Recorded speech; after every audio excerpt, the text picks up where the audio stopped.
നമസ്കാരം. നിങ്ങളുടെ 4ാം ക്ലാസ്സിലെ പരിസ്ഥിതി പഠനം പരീക്ഷയുടെ അവസാനവട്ട തയ്യാറെടുപ്പുകൾക്കായി ഞങ്ങൾ എത്തിയിരിക്കുന്നു. ആ, പേടിയൊന്നും വേണ്ട. ഇതൊരു ക്ലാസ്സായിട്ടൊന്നും കാണണ്ട.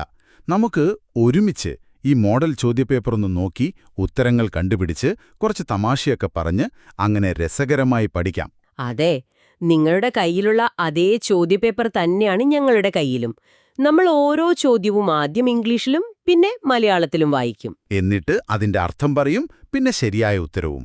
നിങ്ങൾ ചെയ്യേണ്ടത് ഒന്നേയുള്ളൂ, ശ്രദ്ധിച്ചു കേൾക്കുക. അപ്പൊ റെഡിയല്ലേ? നമുക്ക് തുടങ്ങാലോ. തുടങ്ങാം. പ്രവർത്തനം 1.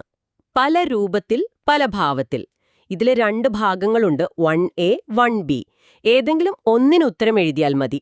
പക്ഷേ നമ്മൾ രണ്ടും നോക്കും. എങ്ങാനും പരീക്ഷയ്ക്ക് വേറെ ചോദ്യം വന്നാലോ? അതാണ്. അപ്പൊ ആദ്യത്തേത് activity 1A, different forms different expressions. അതിലെ ഒന്നാമത്തെ ചോദ്യം ഞാൻ ഇംഗ്ലീഷിൽ വായിക്കാം. When a small wheel was placed under water flowing from a pipe, it started rotating.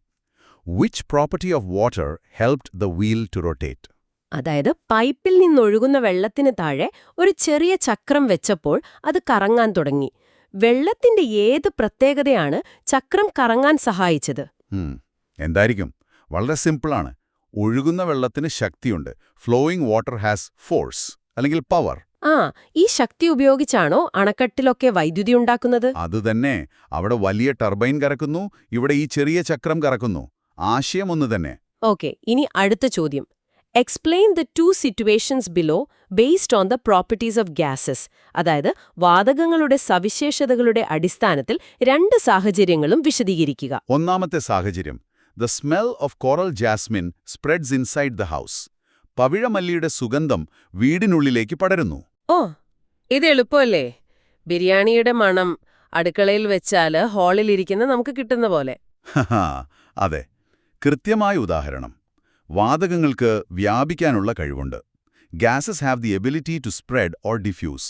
അതുകൊണ്ടാണ് മണം എല്ലായിടത്തും എത്തുന്നത്. ശരി. രണ്ടാമത്തെ സാഹചര്യം. When a glass is pushed upside down into water, water does not easily enter the glass. ഒരു glass തലകീഴായി വെള്ളത്തിലേക്ക് താഴ്ത്തുമ്പോൾ വെള്ളം എളുപ്പത്തിൽ ഗ്ലാസിനുള്ളിലേക്ക് കയറുന്നില്ല. എന്തുകൊണ്ടാ? ആ ഗ്ലാസിനുള്ളിൽ എന്തോ ഉണ്ട്. എന്തുണ്ട്? വായു. അതെ, ഗ്ലാസിനുള്ളിൽ വായുവുണ്ട്. വായുവിന് സ്ഥിതി ചെയ്യാൻ സ്ഥലം വേണം. Air occupies space. അതുകൊണ്ടാണ് വെള്ളത്തിന് അങ്ങോട്ട് കയറാൻ പറ്റാത്തത്. കൊള്ളാം. ഇനി അതിലെ അവസാനത്തെ ഭാഗം. C complete the table. ഒരു പട്ടിക പൂർത്തിയാക്കാനാണ്. അതെ, ലിക്വിഡ്, അതായത് ദ്രാവകം. അതിന്റെ ഷേപ്പ്, ആകൃതി എന്താണെന്നാണ് ചോദ്യം. ദ്രാവകത്തിന് നിശ്ചിത ആകൃതിയില്ല. അതേത് പാത്രത്തിലാണോ ആ പാത്രത്തിന്റെ ആകൃതി സ്വീകരിക്കും. No fixed shape, takes the shape of the container. ശരിയാണ്. ഇനി ഗ്യാസ്, വാതകം. അതിന് വെയിറ്റ്, അതായത് ഭാരമുണ്ടോ എന്നാണ് ആദ്യത്തെ ചോദ്യം. ഉണ്ടോ? എനിക്ക് സംശയമുണ്ട്. ഉണ്ട്, തീർച്ചയായും ഉണ്ട്. ഒരു ബലൂണില് കാറ്റ് നിറയ്ക്കുന്നതിന് മുൻപും ശേഷവുമുള്ള ഭാരം നോക്കിയാൽ മതി. അപ്പോ ഉത്തരം ഉണ്ട്, ഹാസ് വെയിറ്റ്. ഓക്കെ, ഇനി ഗ്യാസിന് ഒരു എക്സാമ്പിൾ, ഉദാഹരണം. നീരാവി അല്ലെങ്കിൽ വായു, സ്റ്റീം അല്ലെങ്കിൽ എയർ. വളരെ സിമ്പിൾ. അപ്പൊ നമുക്ക് അടുത്ത ചോയ്സിലേക്ക് പോകാം. Activity 1B, different objects different states. പല വസ്തുക്കൾ പല അവസ്ഥകൾ. ഇതിലെ ആദ്യത്തെ ചോദ്യം, എ, ടീ, petrol, oil.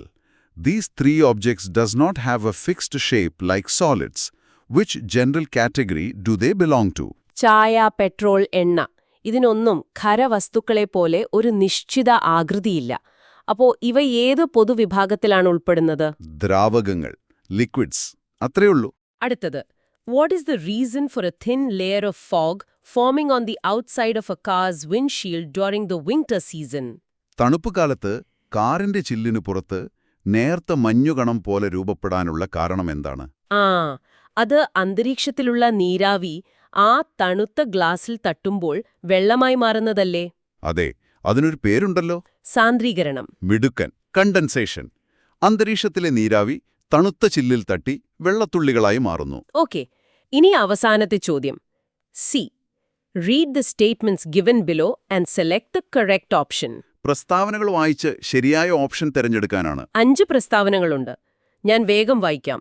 ഖരവസ്തുക്കൾ ആകൃതി നിലനിർത്തുന്നു, ദ്രാവകങ്ങൾ ഒഴുകുന്നു, വായു വ്യാപിക്കുന്നു, വെള്ളം നീരാവിയാകുന്നത് അവസ്ഥാമാറ്റമാണ്, പിന്നെ ഒഴുകുന്ന ജലത്തിന് ശക്തിയുണ്ട്. ഇതെല്ലാം നമ്മളിപ്പോൾ പറഞ്ഞ കാര്യങ്ങളല്ലേ? എനിക്ക് തോന്നുന്നു എല്ലാം ശരിയാണ്. അതെ, ഓൾ സ്റ്റേറ്റ്മെന്റ്സ് ആർ കറക്റ്റ്.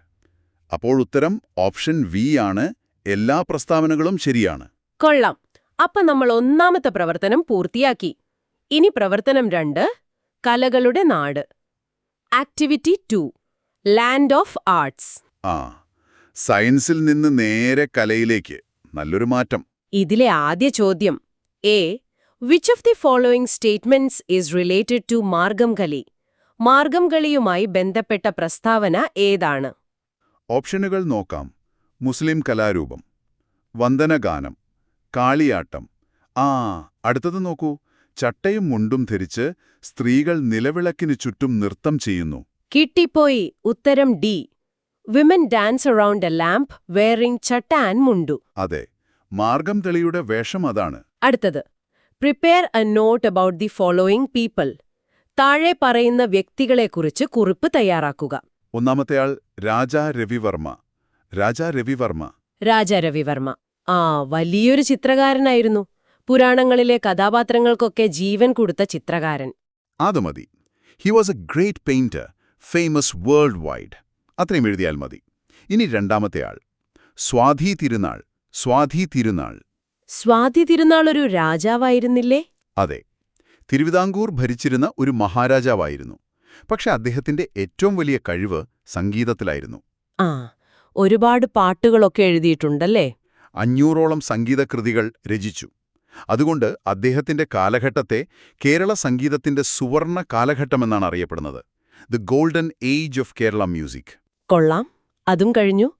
ഇനി അടുത്ത പ്രവർത്തനം. പ്രവർത്തനം 3, പ്രകൃതിയും പക്ഷികളും.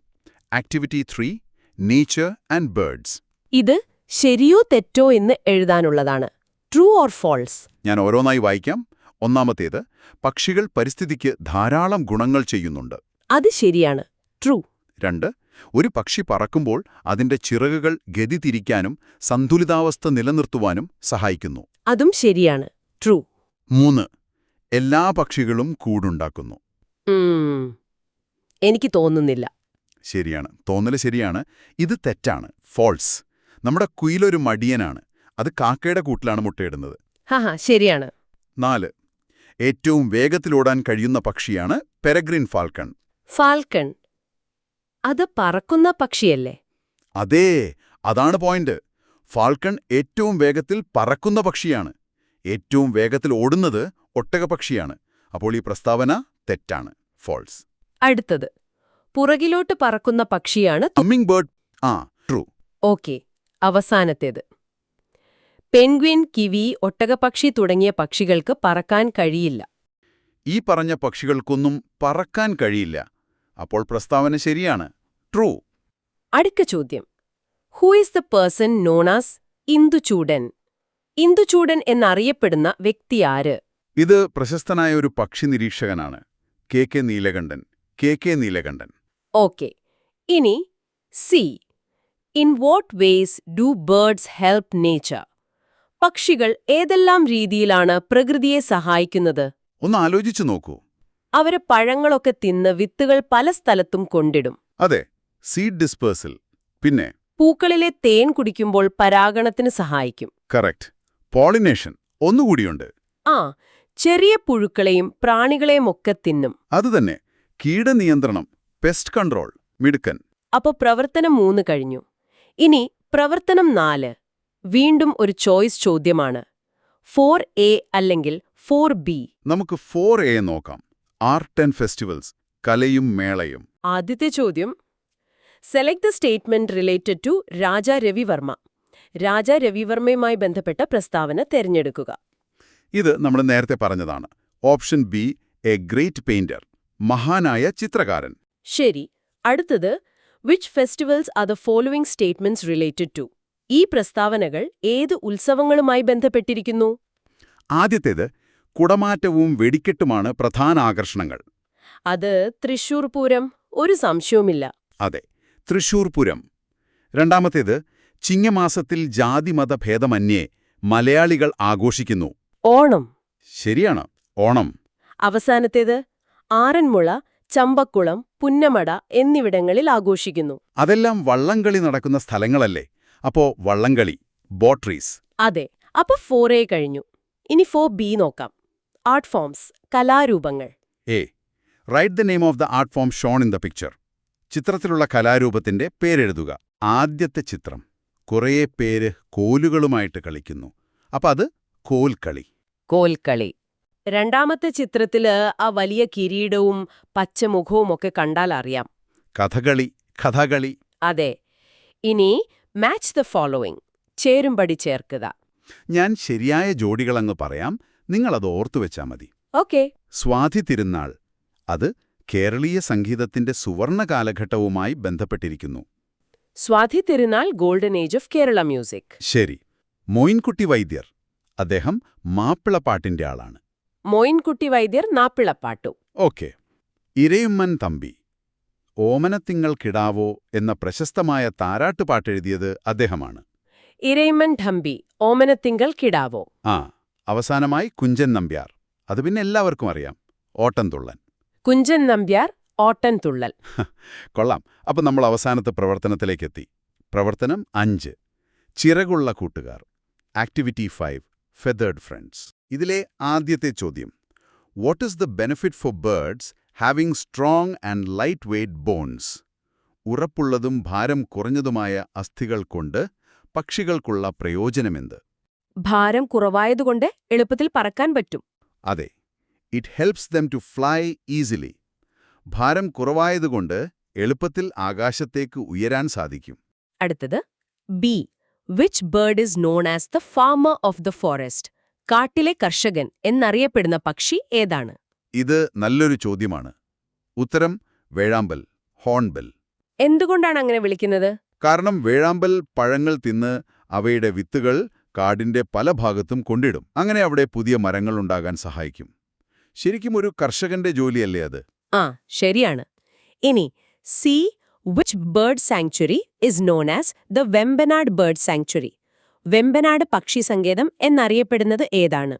ഉത്തരം കുമരകം, കുമറക്കോം. ഓക്കെ. അവസാനത്തെ ചോദ്യം D. Explain what is red data book. Red data book എന്താണ്? വിശദമാക്കുക. ഇതൊരു പ്രധാനപ്പെട്ട ചോദ്യമാണ്. ശ്രദ്ധിച്ചു കേൾക്കണം. എന്താണത്? വംശനാശ ഭീഷണി നേരിടുന്ന സസ്യങ്ങളുടെയും ജന്തുക്കളുടെയും വിവരങ്ങളടങ്ങിയ ഒരു പുസ്തകമാണിത്. It is a book that contains details of endangered plants and animals. ആ, റെഡ് എന്ന പേരിന് എന്തെങ്കിലും പ്രത്യേകതയുണ്ടോ? ഉണ്ട്. റെഡ്, അതായത് ചുവപ്പ്, എപ്പോഴും ഒരു അപായ സൂചനയല്ലേ? ഈ ജീവികളൊക്കെ അപകടത്തിലാണ്. അവയെ നമ്മൾ സംരക്ഷിക്കണം എന്ന് നമ്മളെ ഓർമ്മിപ്പിക്കാനാണ് ആ പേര്. അപ്പോൾ നമ്മൾ എല്ലാ ചോദ്യങ്ങളും പഠിച്ചു കഴിഞ്ഞു. കണ്ടില്ലേ, എത്ര എളുപ്പമായിരുന്നു. അതെ, നിങ്ങൾക്കെല്ലാം ഓർമ്മയുണ്ടാകുമെന്ന് ഉറപ്പാണ്. പാഠഭാഗങ്ങളുടെ വിശദീകരണങ്ങൾ കേൾക്കാൻ നമ്മുടെ യൂട്യൂബ് ചാനൽ സന്ദർശിക്കുമല്ലോ. ഏവർക്കും വിജയാശംസകൾ നേരുന്നു.